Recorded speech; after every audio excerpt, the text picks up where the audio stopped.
A very good evening to you, Professor, and my dear friends. I'm Rajat, and on behalf of all my teammates, I'm very happy to come up with a Gumball 3D machine game using JMonkey engine, and I hope you like it. So before I start the demo, let me just walk you through the controls, the gaming controls. So the spacebar is used to shoot coins onto the Gumball machine, and the left mouse click onto the Gumball machine basically turns the crank, and if we have the right amount into the Gumball machine, the gumball will get ejected. Now to grab that gumball and earn points, which is the main focus of this game, we use the left mouse click by aiming at the gumball. Now the price of the gumball is 50 cents, so we need to have that much amount into the machine at any given time in order to the gumball to be ejected. Now we are using gumballs of 3 different colors: green, blue and red, and they have different points. Like green has 50 points, blue is 100 points, and red gumball is 150 points. Now let us go through the demo. This is my project, and let's run it.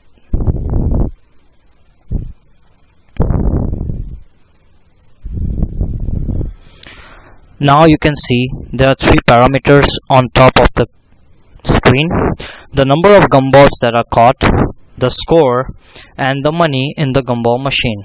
Now using the spacebar, I'm gonna shoot coins onto this gumball machine. Let me just shoot one coin and let's see what happens.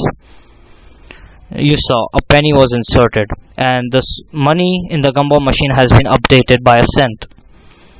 Now we inserted a nickel, again a penny, again a penny, now a quarter. You will see that the coin denominations is random, and that's how we have implemented it. Now it's over 50 cents, as you can see. Now let's shoot this gumball machine and see if the gumball gets ejected. Yeah, you can see there's a red gumball that was ejected. Let me grab it, and that fetched me 150 points. You can see the score got updated, and the number of gumballs caught got updated. Now let me just see if, let me click on it, and a blue gumball. Oh, so fast, but I caught it, so I got 100 points that was set for this colored ball, and my total score is 250. Now suppose I have not inserted anything and I still try to want the gumball to be ejected. You will see that we kind of get a warning that you need to insert quarters or some denomination into the machine. Now let's look for a scenario where we are not really picking up the gumball that was ejected and see what happens. Just note that my current score is 250 points. The gumball gets ejected. I am trying to catch it, but not able to. Let's see what happens to this gumball. After a certain period of time, yeah, it disappears. Now I cannot catch it anymore. So this is a simple demo of this game. Now let's get back to, so this game basically involved usage of design patterns, and I would like you to know that behalf of all my team members, I'm going to speak for everyone just to keep this video short and simple. Now the observer pattern was implemented by Akanksha, and this is basically for the money that is involved. So basically the observer pattern will keep track of the amount of money. The player's subject, as you can see in this class diagram, notifies the score observer class whenever money is inserted in the gumball machine. The amount of money is then updated. The state pattern was implemented by my teammate Bhavneet. Now as you can see that for this state pattern, this was implemented on the gumballs.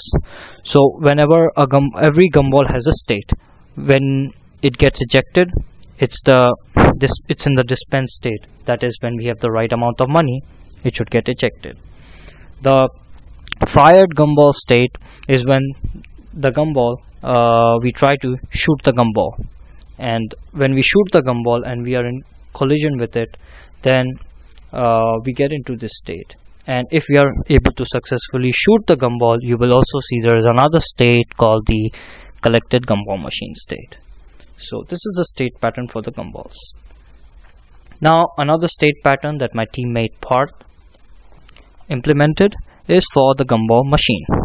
Now even the gumball machine has many states involved in it. There is a sold out state, which you saw that when there's nothing into the gumball machine, we get a message telling us to insert the money. And when it has the right amount of money, say the 50 cents or more, the state automatically changes to has 50 cents. And if there is no right amount of money, it remains in the no 50 cents state. So you can see that how in this scenario this pattern has worked really well for us. Now the observer pattern implemented by Darshpreet is based on for the scores. As you can see, the observer pattern class here collects the gumballs. The player subject notifies the score observer class whenever a player shoots on the gumball released. The score of the player is then updated. So that's the whole purpose of the observer pattern for the scores part. Now the last pattern that I implemented was the chain of responsibility. It was used to implement the audio effects. During the demo, you might have observed that every time we shoot onto the gumball using machine using coins, there is a sound. There is a cranking sound as well when I turn the crank to get the gumball. Even the bouncing of the gumballs showed some kind of sound. So all this became possible because of this pattern. Based on the current events, which I don't know, but I know what should be done when a particular event takes place, this pattern comes in handy.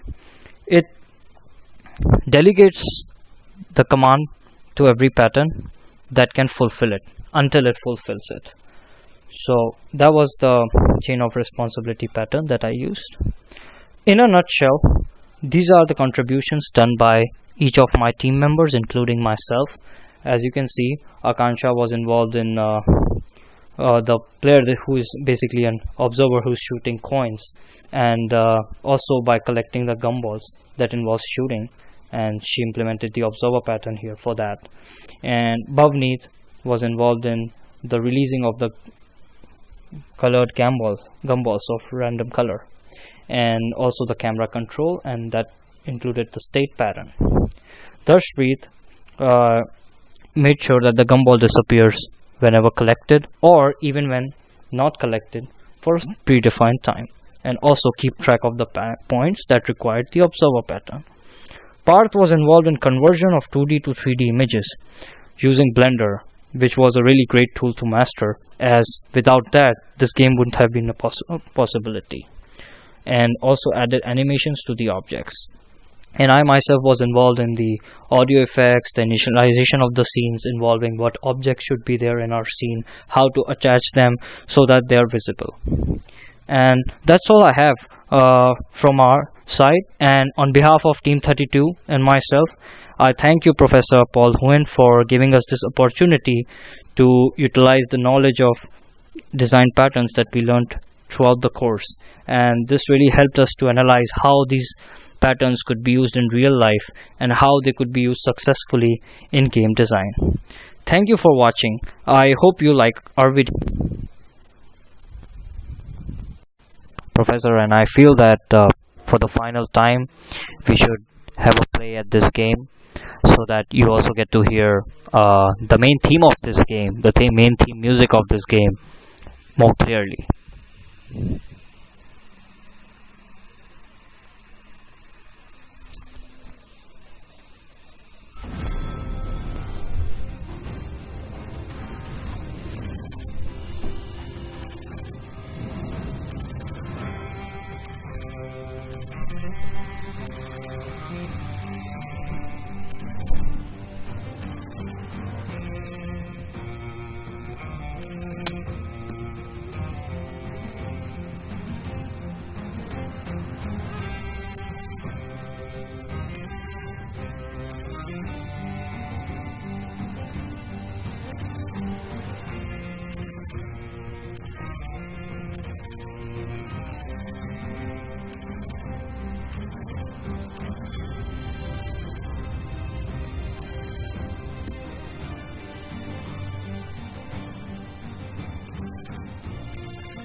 Thank you very much for watching, and